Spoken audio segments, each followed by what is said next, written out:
Hello and welcome back to Life in Surround, or welcome if this is your first time. If you're joining us from the Steven Wilson group on Facebook, I'm happy to have you here. Welcome. If you're joining us from the Quadraphonic and Surround group, hello. I've interacted with quite a few of you. And if you're joining me from the Life in Surround Facebook page, awesome. I do enjoy sharing what I'm listening to at the moment and general discussions about surround there, so we're having some good interactions. Today, as you could see from the title, we're going to be talking about The Raven That Refused to Sing. I'll give you the bottom line up front.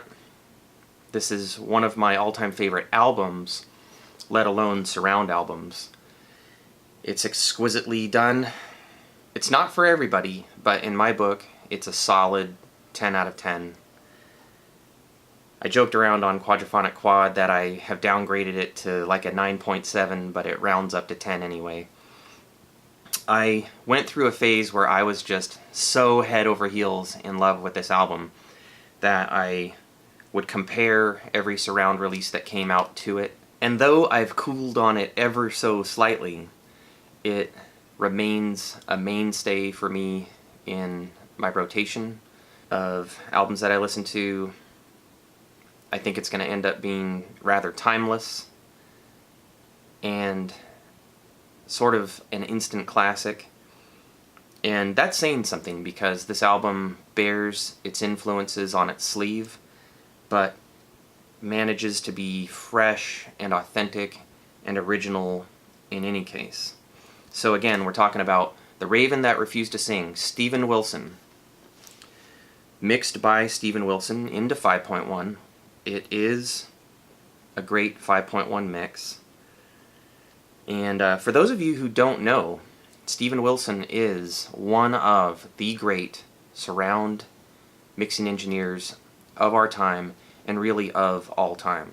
I would say that he rivals the prowess of Elliot Scheiner, and may actually be a bit more of a favorite for me, just because I tend to like the material that he handles a little bit better. Elliot Scheiner can handle some poppy stuff that I don't have a great deal of interest in. I'll give it a listen because I want to hear how good the mix is, but Steven Wilson and I are kind of, kindred spirits in terms of preferred genres. And so I mentioned that this album has a lot of influences. I hear a lot of Yes on this album, particularly in the way that a lot of the vocals are recorded and stacked, and in some of the bass sound. And lo and behold, we find out that Steven Wilson has mixed Yes in 5.1. I hear some XTC, and lo and behold, we find out that Steven Wilson has mixed XTC. I hear some Jethro Tull, particularly in how some brassy instruments are showcased for solos. I'm not exactly sure if there's flute on this album, but there's at least like a soprano sax or clarinet or something. And we find out that Steven Wilson has mixed a bunch of Jethro Tull. Now, this isn't news to some, but if you're watching this for the first time, maybe this is a revelation for you. I hear some Gentle Giant. Guess what? He's mixed Gentle Giant. I hear some ELP, particularly on the bonus track on another disc that I'm going to get to, Birthday Party. I hear a lot of Emerson, Lake and Palmer, and Steven Wilson is a veteran of mixing them as well. So, Raven That Refused to Sing. And other ghost stories. Let's talk about the music. Why this is not going to be for everybody. These are fairly sad, fairly dark songs in terms of theme, in terms of instrumentation, in terms of just the overall tonality. These are some dark, sad songs. I would say that it's not exactly overdone. I've heard sadder, but yeah, these are not happy-go-lucky, make-you-feel-good songs. Although I have to say that I agree with the sentiment that I've heard him express that there is an uplifting quality to sad songs. They help people realize that they're not dealing with their crap all on their own, that there are other people out there in the world that feel the way they do. So I don't want to paint this album as like, don't listen to it because you're going to get depressed. Like Beck's Sea Change, this definitely has a dark mood, and it probably behooves one to listen to this in the right mood. But these songs are super well done, virtuoso performances, wonderful arrangements. These songs are beautiful, and they can be exciting. They're bursts of proggy virtuosity, parts fuguing with each other, interacting, counterpoint. So we're talking about some highly interesting music that can be very driving at times. So this is not a collection of 6 funeral dirges. I just want to be upfront.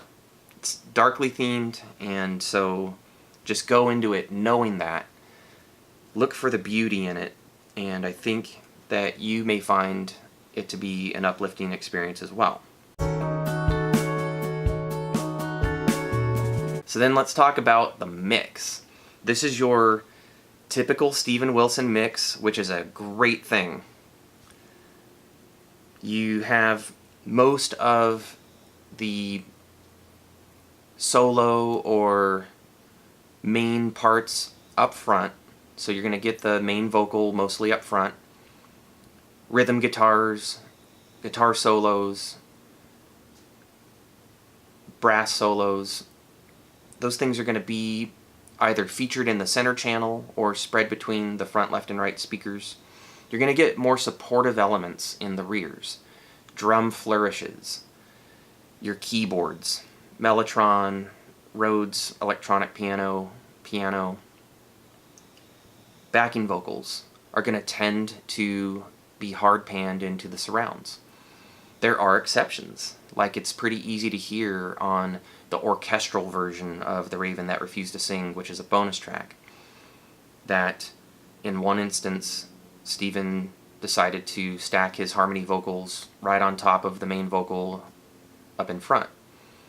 And later in the song, very similar harmony is showcased in the surrounds. It's one thing that I like about the orchestral version of The Raven That Refused to Sing. It has the drums, some overdubs, and the bass guitar stripped away. So you're left with the foundational piano part up front, Steven's main vocal up front, some harmony vocals either up front or in the surrounds, and the orchestra in the surrounds.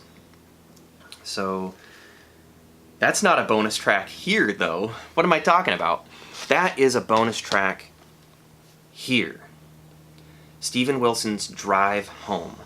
So I've seen a lot of people online expressing, particularly in the Steven Wilson group, that they love the Drive Home and Raven That Refused to Sing videos. And I can completely understand why. The artistry of those videos is superb. On this Drive Home set, he has synced them both here in stereo and surround.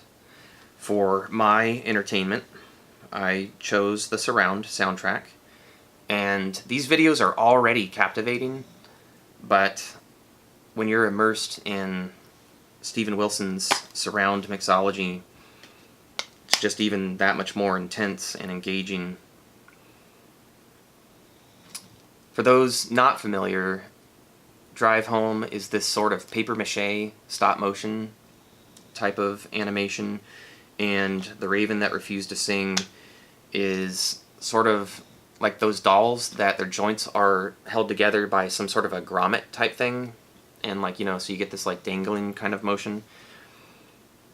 Again, I think it must have been stop motion, but just beautiful videos, synced importantly for me in surround. And then you also get live cuts from, I think it must have been the Raven That Refused to Sing tour.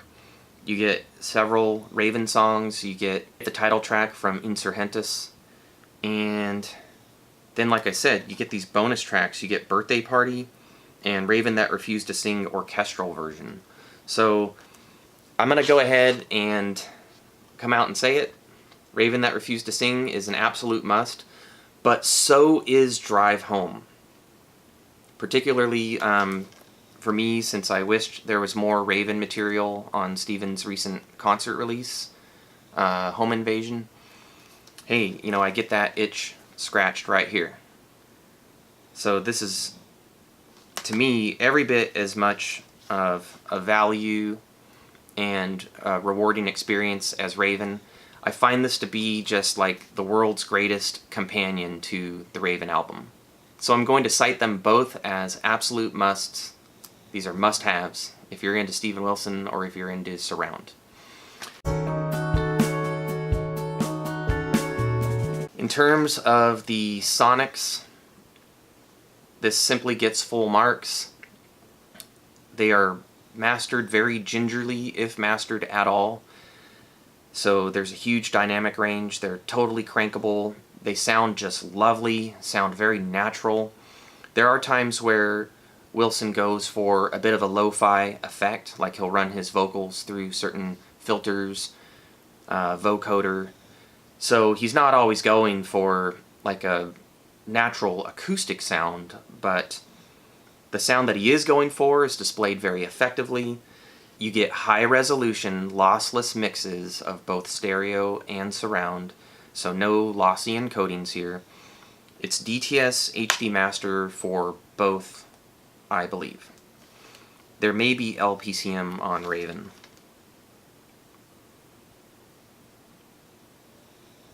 So really, what else is there to say? I've been waiting for quite a long time, you know, for the time to feel right to bring to you one of my all-time favorite albums. For those of you who didn't know, The Raven That Refused to Sing is in surround. If you have a home theater system for listening to Netflix or, you know, your favorite movies, and you have a Blu-ray player, I just got a copy of this on eBay the other day for around 17 bucks. This album is so important to me that when I went and checked for it in my collection and realized it was gone, I was instantly on the phone with friends and family wondering if I had loaned it out, and I was also on eBay making sure that I got a copy. The good news is you can still get this fairly affordably. The bad news is there may not be that many copies in circulation up for grabs right now. So I scored a copy for 17, and I'm already seeing them more in like the mid-20s range. Drive Home I saw today for around 25. So right now they're pretty affordable. If you wait, maybe some people are going to see this video and go grab up the cheapest ones on eBay. And other than like the cheapest ones that I saw, these albums are getting into like the mid-30s range in terms of what sellers are asking. So that's just a tip. If you're interested in these at all, jump online, Discogs.com, Amazon.com maybe, but you got to be careful about the way that they categorize albums. You have to be sure that you're looking at the Blu-ray. And eBay. At least eBay, the seller, you know, has taken their own pictures in many cases. And I wanted to just comment that, hey, Drive Home is an extra value because it comes with not only the Blu-ray, but a CD. And so if you take the main songs from the Blu-ray and the bonus songs, the CD combines those, okay? But still, pretty cool value for me. I like listening to music in the car, and it has a CD player. Not sure what else there is to say. These discs are both 10s out of 10 for me. And I love them. I do find Wilson's work uplifting, even though he tends to focus on some pretty dark content sometimes. If your name is either Lucy or Lily, you didn't fare so well on Raven. They are both the sad subject of two of the songs. But if you're Lily, you're still doing all right. Anyway, thanks for spending this time with me, and I hope to hear how much you enjoy Raven, Drive Home, or how much you hate them. If you like this video, give me a thumbs up. If you don't like this video, give me a thumbs down. Kindly tell me why, if you would like the channel to improve. Subscribe. We're almost at 200 subscribers, and I've been kicking around some special ideas for when we reach the 200 mark. And I just want to say I find that absolutely incredible.